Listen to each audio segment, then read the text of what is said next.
অনেক অসুস্থ হয়ে পড়েছে, তাদের পানি দেওয়া, প্রাথমিক ট্রিটমেন্ট দেওয়া, সেগুলো আমরা আমরা এখানে অবস্থান থেকে সেগুলো দেখছি এবং পানি থেকে শুরু করে বিভিন্ন ধরনের প্রয়োজনীয় সামগ্রী দিয়ে আমরা হেল্প করছি। মানে আমরা আমাদের অবস্থান থেকে সর্বোচ্চটুকু দিয়ে আমরা সাহায্য সহযোগিতা করার চেষ্টা করছি এবং আমাদের ইনসানি বিপ্লব যিনি চেয়ারম্যান আল্লামা ইমাম হায়াত প্রতি মুহূর্তে আমাদের থেকে ফোন দিচ্ছেন উনি, যে আহতদের কি অবস্থা সর্বটুকু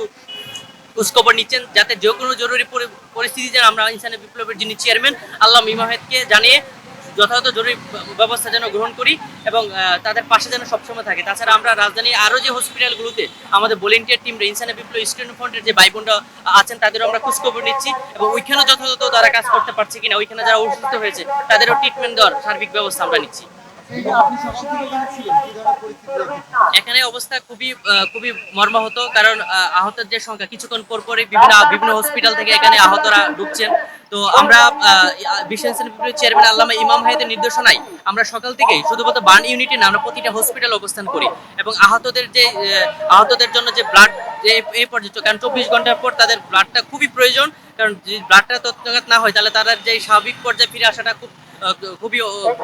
খুবই কষ্টদায়ক হয়ে যাবে। তো এটা ম্যানেজ করার জন্য অলরেডি আমরা স্টুডেন্ট ফোন থেকে প্রায় 35 থেকে 40 জনের ব্লাড আমরা এন্ট্রি করেছি এবং আরও এন্ট্রি করার চেষ্টা করছি। তাছাড়া আমাদের রাজধানী ঢাকায় আমাদের যত ফ্রেন্ডসগুলো তাদেরকে এখানে নিয়ে আসার চেষ্টা করছি। এখানে অবস্থা খুবই খারাপ, তো মানে আমরা খুবই মর্মাহত এই অবস্থা থেকে। তারপরেও আমরা আমাদের অবস্থান থেকে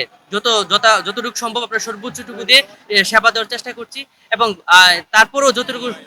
সহযোগিতা দেওয়ার প্রয়োজন আমাদের সাধ্যের বাইরে ততটুকু আমাদের যে ইনসানি বিপ্লব চেয়ারম্যান আল্লামা ইমাম হায়াত প্রতি মুহূর্তে আমাদেরকে ফোন দিয়ে খোঁজখবর নিচ্ছেন এবং তিনিও আমাদেরকে বিভিন্ন ফিনান্সিয়াল সাপোর্ট দিয়ে প্রয়োজনীয় যে ব্যবস্থা নেওয়া দরকার সেগুলো নেওয়ার জন্য আমরা